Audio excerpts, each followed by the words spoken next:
World-class faculty, cutting-edge labs and immersive learning. A vibrant campus life beyond the classroom. SGT University, nurturing future leaders.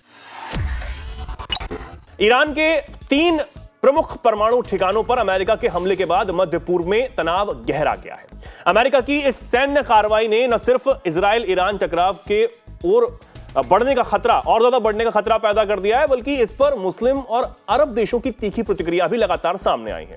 Saudi अरब से लेकर पाकिस्तान तक कई देशों ने इसे अंतर्राष्ट्रीय कानून का उल्लंघन बताया है और क्षेत्रीय स्थिरता को लेकर गंभीर खतरे की बात भी कह डाली है। इनमें से ज्यादातर सरकारों ने अमेरिका के हमले की जमकर आलोचना करते हुए तुरंत तनाव कम करने और कूटनीतिक संवाद बहाल करने की अपील करती है।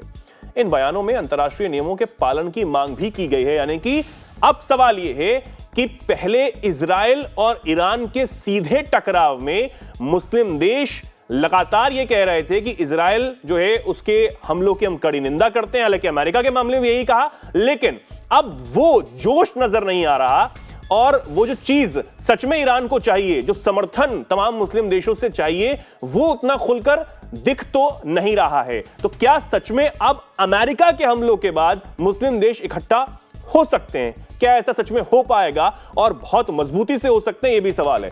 क्या कहेंगे सर इस पर? जी देखिए, ये बिल्कुल उल्टा है।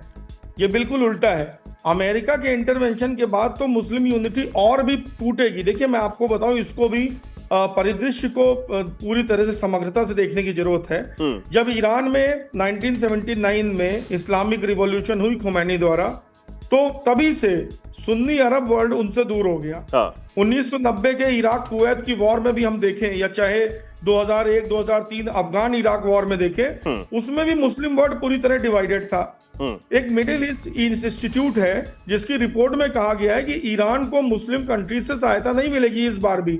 यूएई हो, बहरीन हो, अरेबिया हो, इन सब के बहुत अच्छे रिलेशन है अमेरिका के साथ। अब जो हार्मूज स्टेट है, हार्मूज स्टेट पे अगर ईरान की पकड़ कमजोर पड़ती है, जो कि एक बहुत बड़ा प्राइम, देखिए इस युद्ध के 2 ही बड़े जो उद्देश्य हैं। पहला उद्देश्य यह है कि ईरान के न्यूक्लियर प्लांट को पूरी तरह ध्वस्त कर देना। वो उद्देश्य पूरा हो चुका है, मेरे हिसाब से 90% पूरा हो चुका है। और दूसरा उद्देश्य कि हार्मूज स्ट्रेट पे कब्जा कर लेना, चाहे डिप्लोमेटिक संधि द्वारा या जिस भी तरीके से। तो अगर हार्मूज स्ट्रेट पे कब्जा हो जाता है तो ऑब्वियसली अमेरिका अपने यहां से बैठ के तो उसको रेगुलेट कर नहीं सकता, ना इजराइल कर सकता है। उसकी जिम्मेदारी मिलने वाली किसको है? वो यूएई को मिलने वाली है। तो यूएई के इंटरेस्ट है। टर्की का देखिए, टर्की का वर्बल सपोर्ट है, सिर्फ वर्बल सपोर्ट है बिल्कुल, लेकिन बातें वो कर रहा है वही मट एंड जेफ वाली टेक्निक। लेकिन एक्चुअली टर्की तो नाटो कंट्री है, आप ये स्वयं देखिए। अच्छा, एक बात मैं रूस के बारे में बताना भूल गया था, जो मैं अभी टर्की के बारे में बताऊंगा। जनवरी 2025 में एक ट्रीटी हुई है रूस और ईरान की। उस ट्रीटी में बहुत सारी बातें, बहुत सारे चीजों को जोड़ा गया है कि ये करेंगे, ये करेंगे। ईरान ने उसमें म्यूचुअल डिफेंस क्लॉज डालने की कोशिश की कि साहब, म्यूचुअल डिफेंस क्लॉज का मतलब कि अगर दोनों देशों में से किसी देश पे कोई हमला करता है तो संयुक्त रूप से उसका जवाब दिया जाएगा, मिलिट्रीली। वही नाटो वाली कहानी। हाँ, वो डाला गया। लेकिन रूस ने मना कर दिया। जनवरी 2025 की जो ट्रीटी हुई है ईरान और रूस के लिए, वो अगले 20 साल के लिए हुई है और उसमें म्यूचुअल डिफेंस क्लॉज को रूस ने मना कर दिया है। वैसे ही टर्की के साथ, टर्की ने भी म्यूचुअल डिफेंस क्लॉज को मना कर दिया। टर्की नेटो कंट्री है जो कि अमेरिका की पूरी तरह प्रेशर में है। टर्की को बनना है खलीफा, ठीक है, टर्की को उम्मत का खलीफा बनना है, तो वो कभी नहीं चाहेगा ईरान के पास न्यूक्लियर बम आए। ऐसे ही पाकिस्तान कभी नहीं चाहेगा कि इकलौता मुस्लिम कंट्री वो ईरान न्यूक्लियर बम वाला है, उसी से उसकी इस्लामिक बम से पूंछ है, तो वो कभी नहीं चाहेगा ईरान के पास आए।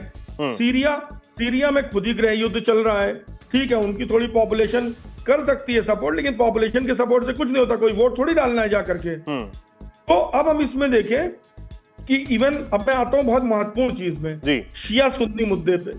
अब आप शिया कंट्रीज को देखें अगर, तो इराक ने कार्रवाई की निंदा की है और युद्ध विराम प्रस्ताव का समर्थन किया है, लेकिन इराक ने यह नहीं बोला है कि मैं लड़ाई लड़ूंगा उसके साथ मिल करके, ठीक है।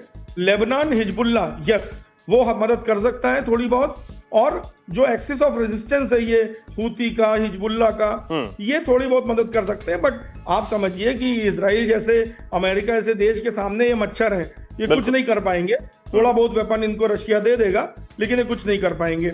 बहरीन की सरकार पूरी तरीके से साइलेंट है। अमेरिका के वो इतना पास है, बहरीन अपना डेवलपमेंट करना चाहता है। जनता, भले ही बहरीन की जनता कह रही है बार बार कि नहीं करो सपोर्ट, लेकिन सरकार ने कुछ नहीं किया।